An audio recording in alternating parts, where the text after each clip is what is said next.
Hoje aqui trazendo informações super importantes para você sobre a doença de Parkinson. Como você está vendo, uma doença que todos nós estamos sujeitos. Não tem muito como a gente identificar se tem a predisposição ou não para ela. As pessoas predispostas têm o processo detonado, né? O gatilho ele pode acontecer também por situações que a gente não tem muito como identificar quais são. Portanto, a gente tem que estar atento, tem que ficar ligado e tem que aprender em família a lidar com a pessoa que é acometida por essa doença, né? Então, informações importantes, como disse o nosso psicólogo, informação é fundamental e é isso que a gente está fazendo aqui hoje, né?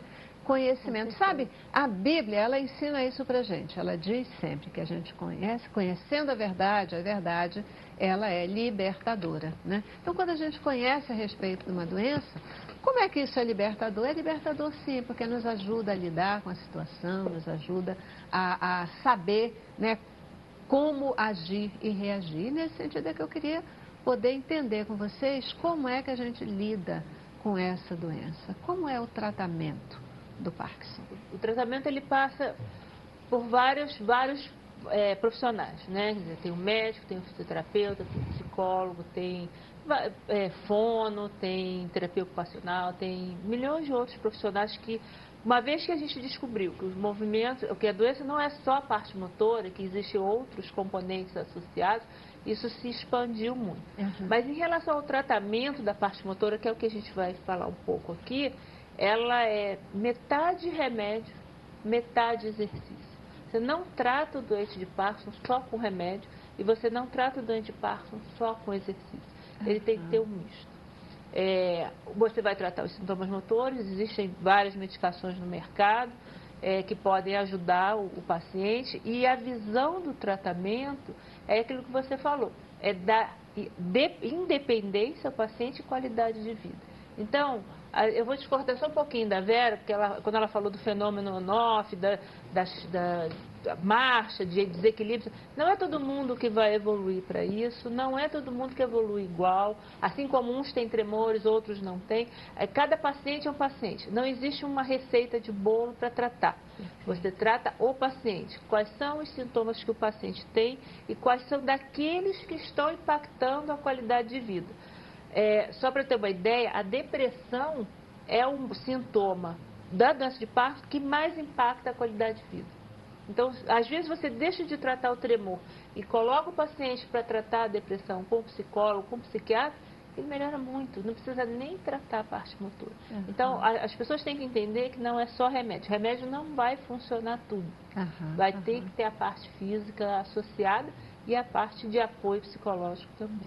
Antes de eu passar para a parte física e de apoio psicológico, você falou, né, na questão do tratamento, essa questão. Nós temos uma pergunta aqui sobre a questão da intervenção nessa doença com eletrodos. Isso existe, é possível, é uma forma de tratamento? Como é que é essa história? A cirurgia para a doença de Parkinson, ela é indicada em menos de 10% dos pacientes, não são todos que têm indicação.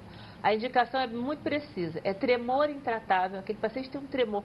Você fez todas as medicações possíveis, nas maiores doses possíveis, nada resolve. Você indica a cirurgia. Ou para aqueles pacientes que começam a fazer um efeito colateral da levodopa, que é o principal remédio, então eles começam a ter, em vez de ficarem travados, eles começam a ter uma dança. E você não consegue controlar isso com os remédios, porque você tira o remédio e ele fica muito rígido. Aí você dá o remédio e ele começa a ter a dança. Então, você indica o eletrodo. O eletrodo ele é colocado, são 2 eletrodos de cada lado em núcleos específicos. Tem um gerador que é conhecido como marca-passo, mas na verdade é um gerador que gera energia para esses eletrodos. E esses eletrodos eles fazem com que a resposta ao remédio seja melhor. Então, não é qualquer paciente que vai à cirurgia, eles não deixam de tomar o remédio, eles não deixam de ter a doença. Isso é uma coisa muito importante, porque o doente ele vem com uma perspectiva da cirurgia aqui, e eles saem da cirurgia, olha lá. E outra coisa, pacientes que têm declínio cognitivo e depressão importante não podem fazer, porque o risco de suicídio é grande. Uau! Então não pode. Então tem que ser muito bem estabelecido o porquê que está indicando a cirurgia. Então, Assim, claro que o paciente com doença de Parkinson, ele tem vários estágios na doença, né? Uhum. Então, eu costumo dizer que a fisioterapia, ela atua mesmo no estágio, não no estágio leve da doença. Porque no estágio leve a gente até indica dança, né? Musculação mesmo, academia, pilates. Uhum. Então, tem vários recursos no estágio, né, inicial da doença. Aí depois, quando ele vai para o estágio moderado, quando é que é o estágio moderado, Vera? É aquele estágio em que o paciente já tem algo, a questão do equilíbrio. Então, além da rigidez, né, do ficar mais durinho para realizar os movimentos e mobilidade, ele tem a instabilidade postural, então, o desequilíbrio. Então, quando ele começa com desequilíbrio, né, ele ficar com medo, né, de cair, aí a fisioterapia é muito importante. Uhum. Então, pode ocorrer desde o início da doença? Sim, mas a gente entra, né, nessa parte mais, está limitando as ações dele, aí a fisioterapia atua para aumentar a força, para dar mobilidade, todas as atividades funcionais, facilitar o aumento do comprimento da marcha, utilizando com passos pequenos. Uhum. Então, ajuda muito. Agora, a fisioterapia não é nada sem, né, a medicação. Então, o que a doutora Ana falou é perfeito, tem que ser um conjunto. Uhum. E assim, o apoio transdisciplinar, que eu acho que não é multi, porque tem vários profissionais atuando, é ímper, porque eles atuam juntos, mas a transdisciplinaridade eu acho que é o que tem de melhor, que é o psicólogo entender daquilo que o fisioterapeuta faz, o fisioterapeuta entender do que a nutricionista é muito importante na doença de Parkinson, que tem alimentos que interferem, né, na medicação. Então, o tempo, o café da manhã, o que pode tomar no café da manhã, que pode interferir na medicação. Uau. Então, assim, é o nutricionista, é o fisioterapeuta, é o terapeuta ocupacional que trabalha tanto na independência, né, das atividades de vida diária, instrumentais no trabalho, porque muitos pacientes trabalham, né?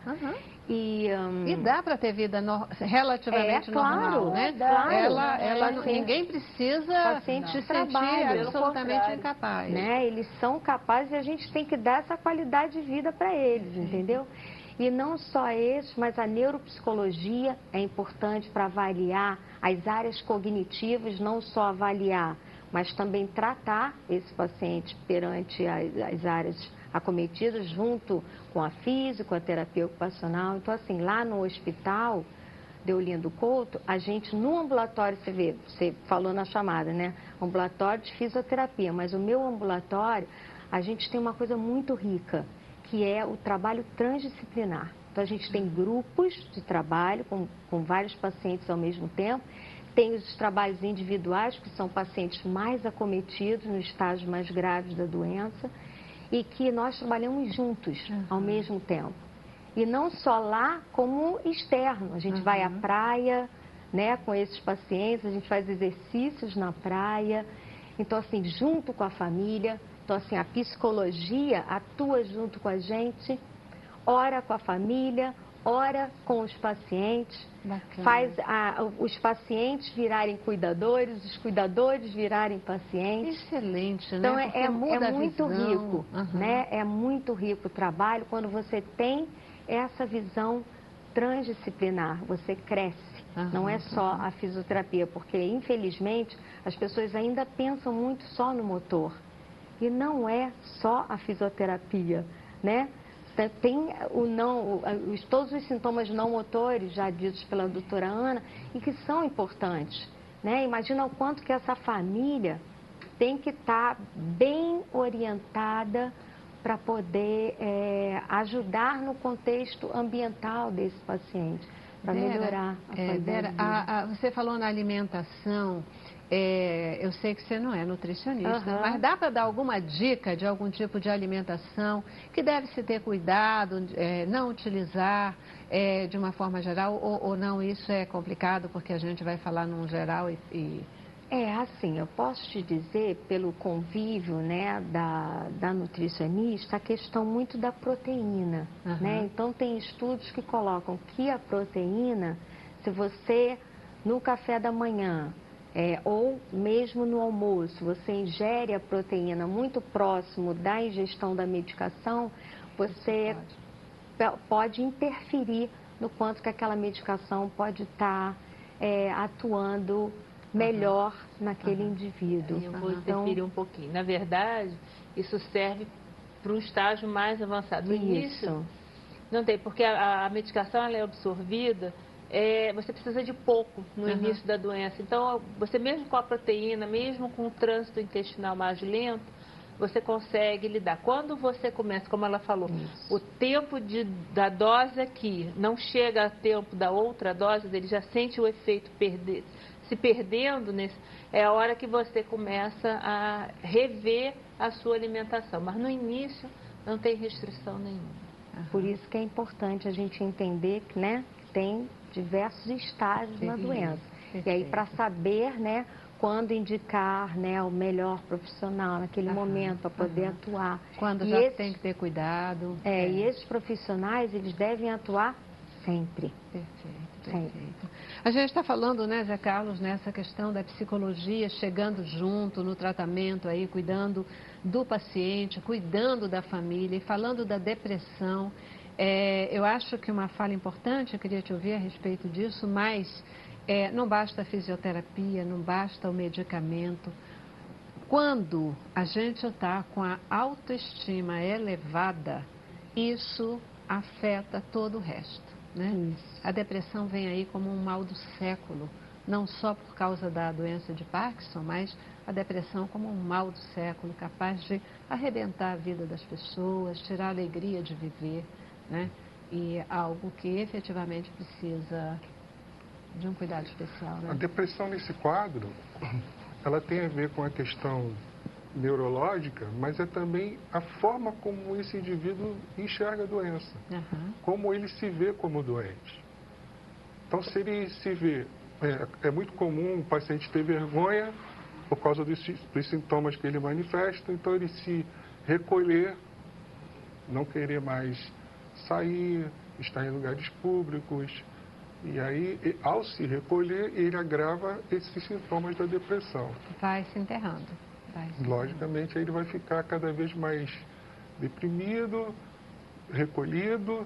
E aí, uma das coisas que a gente tem que fazer é isso, é incentivá-lo a se envolver com uma série de atividades que não são só essas que ela colocou, como pintar, né? Música, mas sair mesmo de casa, ter uma vida ativa. A terapia ocupacional, por exemplo, passear mesmo, né? Passear mesmo, não excluir essas atividades, porque ele tem a doença. Ao contrário, fazê-lo participar das atividades, que ela colocou teatro, enfim, tentar fazer de todas as formas que esse paciente participe de atividades fora do ambiente de casa. Uma coisa... Posso falar? Pode. Eu só quero aproveitar uma questão, porque uma forma de fazer participar é você ter paciência, né? Você ter paciência com aquela história do tempo, para a pessoa se arrumar, para o tempo, dar tempo para essa pessoa, ela poder se arrumar do jeito que ela quer, do jeito que ela gosta, para ela se sentir bem. Ter paciência, às vezes, com a dificuldade do caminhar, num estágio mais avançado. O ritmo dela mudou. Então, a gente que está ao redor também precisa mudar, né? E precisa aprender a lidar com isso. Isso também é uma forma decisiva e fundamental para encorajar esse paciente, né? Para encorajar o paciente. E aí vem o que ela colocou, uma coisa muito importante, de participar de um grupo, de um grupo de ajuda. Porque lá ela vai se ver que ela não está sozinha, ela vai ver que ela está participando de um grupo onde todo mundo está sofrendo de situações parecidas. E ela vai aprender a lidar com, assim como o outro lida com determinada situação, ela vai poder, poxa, que interessante, eu não tinha pensado nisso. Então, vai poder aprender uma habilidade que ela não tinha para lidar com aquela doença.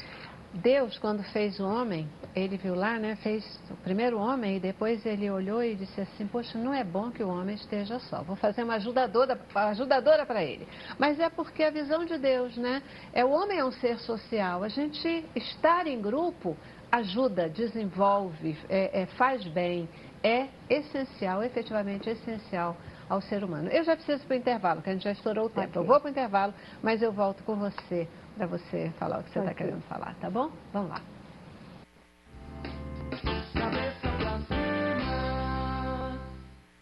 Eu quero